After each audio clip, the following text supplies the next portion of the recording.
जो ये मानव का शरीर प्राप्त करने के बाद भी अपने माता पिता की सेवा नहीं करता, जो ये मानव का शरीर प्राप्त करने के बाद भी कभी शंकर भगवान की कथा को नहीं सुनता, ये मानव का शरीर प्राप्त करने के बाद भी जो परमार्थ का काम नहीं करता, किसी दीन दुखी कोई गरीब आदि की सहायता नहीं करता, शिव महापुराण की कथा कहती है फिर वो मनुष्य नहीं रहता, वो एक कीड़े की तरह रहता है। और कीड़ा चुल्लू भर पानी में डूब के मर सकता है। इसलिए कहा कि तू डूब के मर जा रे चुल्लू।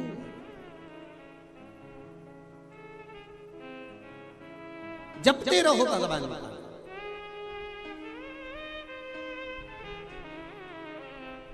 भगवान की अविरल भक्ति जपते रहो, करते रहो। आप पुकारते रहो उस परमात्मा को, वो सुनेगा, ये निश्चित है। ऐसा नहीं कि नहीं सुनेगा,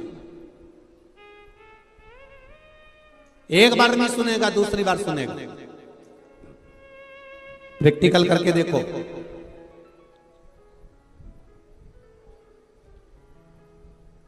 प्रैक्टिकल करके देखना तुम। कहीं पर भी फोन पर, मोबाइल पर या मंदिर के अंदर श्री शिवाय नमस्तुभ्यम तुम जम के चिल्ला कर देखना, जितने लोग वहां खड़े होंगे पहचान जाएंगे ये सियोर वाला महाराज की चेली है। प्रैक्टिकल करके देखना तुम बस केवल इतना बोल देना श्री शिवाय नमस्तुभ्यम, उतने में पहचान जाएंगे। अब जरा विचार करो, तुम्हारे श्री शिवाय नमस्तुभ्यम बोलने से लोग ये जान जाते हैं कि ये सियोर वाले महाराज की कथा सुनी है, तो श्री शिवाय नमस्तुभ्यम बोल लेने से वो भी तो पहचान जाएगा कि ये अपनी वाली है। जम के बोलो अब तुम खुद देखो, 40 वर्ष तक मनुष्य अपनी जिंदगी को सही जीता है, फुल एंजॉय के साथ। जो खाएगा पच जाएगा, कपड़े भी पहनेगा तो एकदम सुंदर नजर आएगा। 40 वर्ष तक फुल एंजॉयमेंट का जीवन जीता है, क्योंकि ये परमात्मा की दी हुई उम्र है। और 40 के बाद में 60 तक किसकी लगी है? बोलो बोलो जरा जम के, गधे की। इसलिए पूरे परिवार का बोझा ढोता है, बच्चों को पढ़ाना है, बड़ा करना है, शादी करना है, बहन बेटी का मायरा भरना है। 60 साल तक ये केवल उल्लू की। डॉक्टर साहब को भी दिखाओगे, डॉक्टर साहब मुझे रात को नींद नहीं आती है। डॉक्टर कितनी भी गोली दे दे और कितनी भी दवाई दे दे, तुम थोड़ा खाओगे, दवाई खाने के भी बाद दवाई कितनी भी खा लो तो भी रात को 2, 2:30, 3 बजे तो तुम्हारी आंख खुले जाएगी और पलंग पे तो उल्लू की तरह निश्चित है।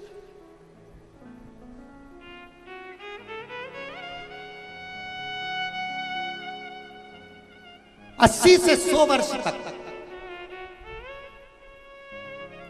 नींद को बुलाने का प्रयास भी करोगे तो नींद नहीं आने वाली, क्योंकि उल्लू की लगी।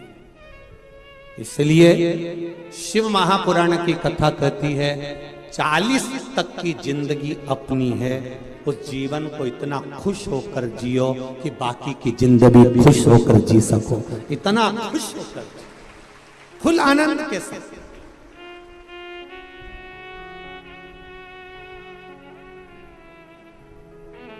पर लोगों की आदत बुरी हो गई है, 40 साल तक की जिंदगी को लोग रो रो कर जीते हैं। शिव महापुराण की कथा कहती है अपनी जिंदगी को खुश होकर जी। गया जमाना कि 100 साल तक जीते थे, आज के जमाने में कुछ मालूम है क्या? अपने आस पड़ोस में देखो, अपने पड़ोसियों को देखो, अपने रिश्तेदारों को देखो, उम्र का कोई ठिकाना मालूम पड़ता है? कौन कब चले जाए, जवान की जवान प्राण छोड़ देते हैं। जरा सा अटैक आया, जरा सा शुगर हुई, जरा सी बीमारी हुई, समाप्त।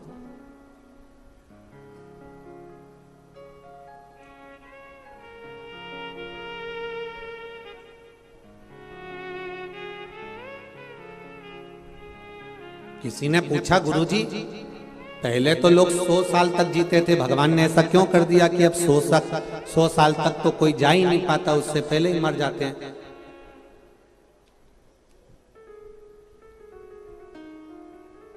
तो ऐसा ही है, वो तो सरकार जब 1000 का नोट बंद कर सकती है तो भगवान भी तो 100 साल तक बंद कर सकते हैं, उसमें क्या दिक्कत है।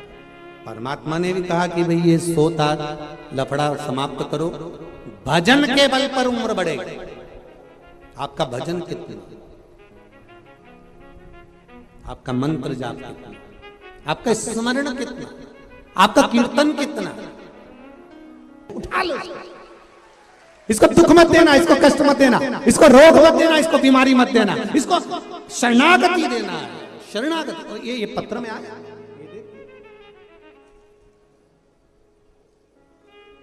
भगवान जाने क्या बना के भेजा।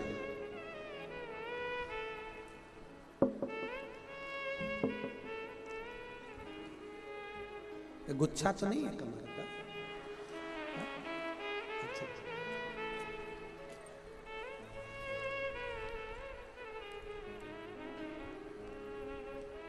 पहले चैनल वालों से क्यों ये जरूर दिखा देना, जो भी है हमारे छत्तीसगढ़ की मन करता हूं। श्री शिवाय नमस्ते। ये शिव है। ओ घड़ी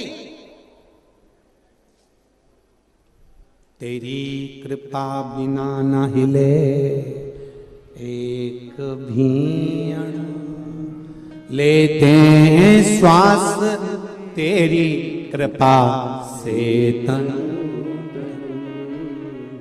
बखान क्या करूं मैं राखों के ढेर का, चपटी भभूत में खजाना कुबेर का।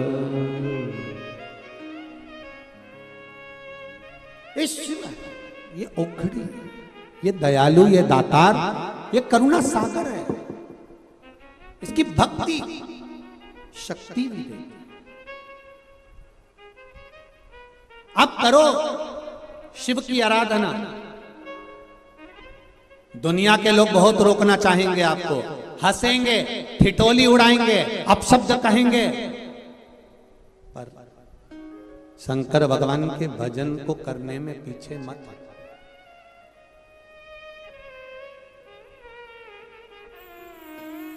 पीछे मत रखना।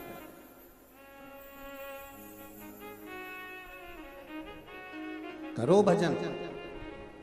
शिव नाम में वो तत्व है। श्री शिवाय नमस्तुभ्यम।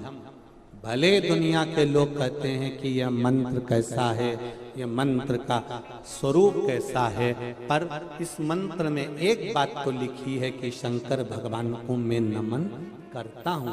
आप दिन भर में श्री शिवाय नमस्तुभ्यम बोलते रहोगे, शिव जी को नमन करते रहोगे, बार बार मेरे देवाधिदेव महादेव को याद करते रहोगे, तो ये निश्चित है कि मेरा महाकाल राजा भी आपको याद करता रहेगा, वो भी आपको स्मरण करेगा।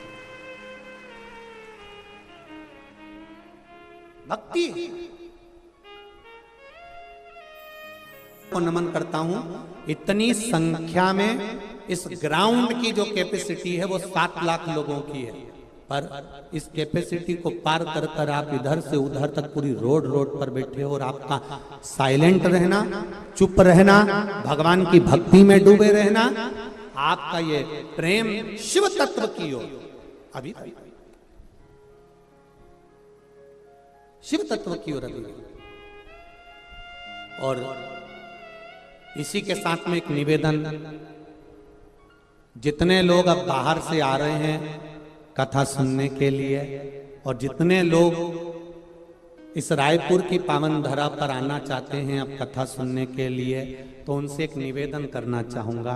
अब इस ग्राउंड में और रोड पर जगह नहीं है, कृपया निवेदन है, अब कभी अगली जब कथा हो तब आप लोग यहाँ पधारिएगा। अब 2 दिन के लिए आप लोगों से निवेदन करना चाहते थोड़ा सा, क्योंकि भीड़ बढ़ती चली जा रही है और रेलवे स्टेशन पर अपार भीड़ है, बस स्टैंड पर अपार भीड़ है, गाड़ियां अपार पर अपार आ रही है। इसलिए निवेदन है कि अब प्रयास करना, या तो जो 16 तारीख से 22 तारीख तक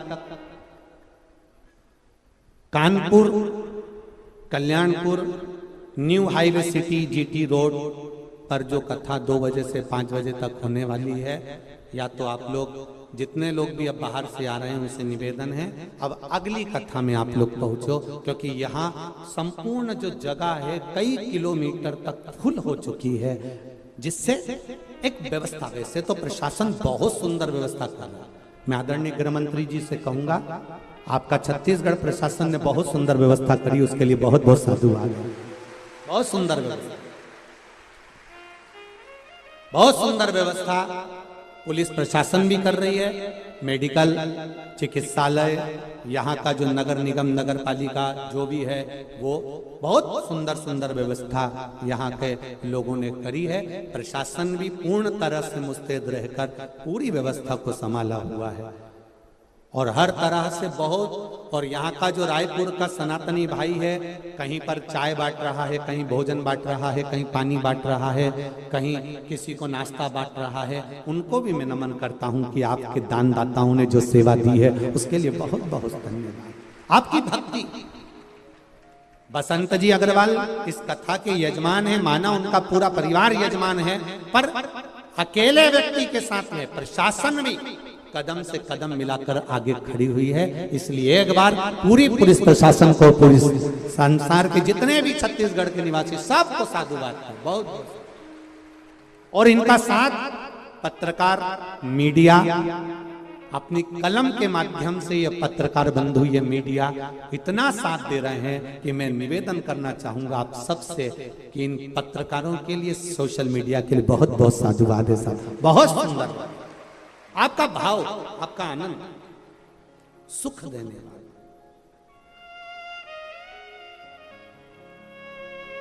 और वो भी हम इसलिए कर रहे हैं कि भीड़ ज्यादा हो रही है, इसलिए आप अगली कथा में प्रवेश करें। अब इस कथा को आप लोग जितने लोग भी आने वाले हैं वो टीवी पर श्रवण करें, आस्था चैनल पर, फेसबुक, यूट्यूब पर सुन। भक्ति का संचार, आनंद, भगवान की शिव कथा कर। महाराज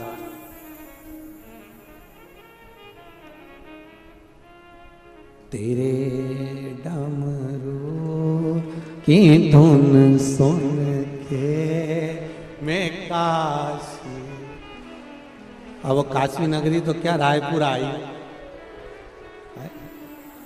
तेरे डमरू की धुन सुन के, रोडों पर जितने लोग छतों पर बैठे हुए हैं, जितने लोग होटलों पर बैठे हैं, जितने लोग गाड़ियों पर बैठे हुए हैं, 2 व्हीलर 4 व्हीलर पर चढ़ चढ़ कर बैठे हुए हैं, टैंकरों पर बैठे हुए हैं, जितने लोग यहाँ वहां बैठकर कथा सुन रहे हैं, आप दिल लगाकर अगर कथा को श्रवण कर रहे हैं, चित्त लगाकर कथा श्रवण कर रहे हैं, भक्ति के साथ कथा को श्रवण कर रहे हैं, आप अपना समय निकालकर अगर शिव को दे रहे हो, तो ये निश्चितता है कि तुम्हारी दुख की घड़ी में शिव भी तुम्हारे सामने खड़ा मिलेगा। ये निश्चितता आपने दिया।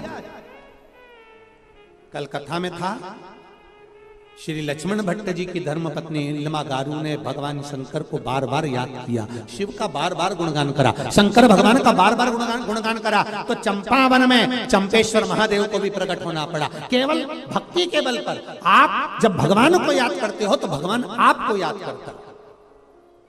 चंपावन में चंपेश्वर महादेव केवल इल्मा गारू जो बार बार शिव जी का गुणगान कर रही है, बार बार शंकर भगवान का स्मरण कर रही है, बार बार भगवान शंकर की भक्ति को धारण कर रही है, वो इल्मा गारू ने शंकर भगवान को प्रकट कर लिया,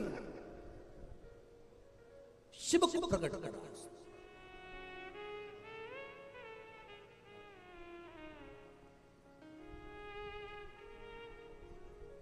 अब करो उसको याद, आप करो उसका स्मरण, हर पल, हर घड़ी, हर क्षण आप उसको जपो। तो कई लोग मिलेंगे आपको जो आपसे कहेंगे कि मंदिर मत जाओ, राम